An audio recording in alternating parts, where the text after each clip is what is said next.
নমস্কার দর্শক বন্ধুরা, আজকে আবার আমরা ইঁচড়ের কাঁঠাল কাটবো, তাও আবার কি একটা হালকা পাতলা গাছ থেকে। যে ইঁচড়ের কাঁঠাল অল টাইম বলে সারা বছর হয়, তবে আমার এখানে গাছ একেবারেই ছোট। যার এখানেই হোক গাছ অল্প বয়স হলে সারা বছর ধরবে না, অন্তত 3-4 বছর বয়স হলে পরে তখন প্রায় সারা বছরই ধরবে, 3 মাস বাদ যাবে। আমার যেটুকু জানা আছে, সঠিক জিনিস যদি হয় তাহলে 3 মাস বাদ যাবে, সেই 3 মাস গাছে মুচি আসবে না। ফল রাখলে কিন্তু ফল দেখানো যাবে 12 মাসে।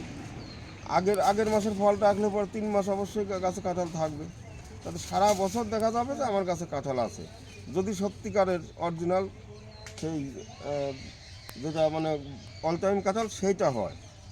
এর অনেক রকম নাম বলে, এক একজনে এক এক থাই কাঁঠাল, পিং কাঁঠাল। তা যেটা যাই হোক, জিনিস দরকার সঠিক হলে পরে 3-4 বছর বয়স পার হলে পরে গাছ একটু বড় হলে পরেই সারা বছরই অল টাইম মানে সারা বছরই ফল পাবেন। আর সেটা পাবেন কি পাবেন না একটু আজকে আমরা সেটাই দেখব। এই দেখুন, এই গাছটা এমন বড় না, এই গাছটার বয়সও 3 বছর হয়ে গেল, কিন্তু খুব অযত্ন ছিল। আমার বিশ্বাস ছিল না যে এটা অরিজিনাল জিনিস, আর যার কারণে যত্ন ছিল না। গতবার 1 পিস কাঁঠাল যে সময় ধরলো ওই অযত্নের জঙ্গলের ভিতর, তখনকার বিশ্বাস হলো না জিনিস ঠিক আছে।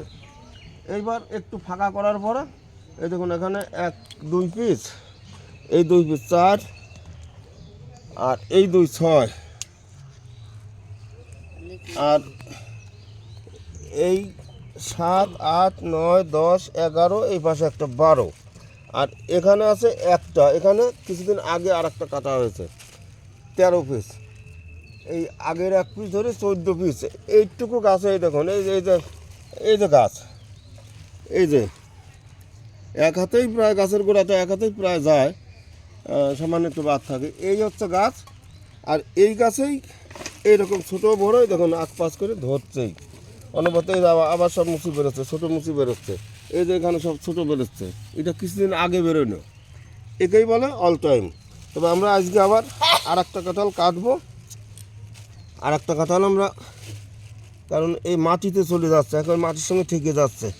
মাটির সঙ্গে ঠেকলে পরে দাগ হয়ে নষ্ট হয়ে যেতে পারে। এটা 1 কেজি হয় নেই, আর একটু দূরে নাও, 1 কেজি হয় নেই, 20-50 গ্রাম হয়তো কম আছে। একটু সময় দিলেই এগুলি ওই 1.5-2 কেজি, 2 কেজি হলে পরে শক্ত হয়ে যাবে। মানে 1 কেজি 1200-1300 এরকম সাইজ হলেই তা ইঁচড় মানে তরকারি খাওয়ার মতো ঠিক থাকে। এনে ধরো,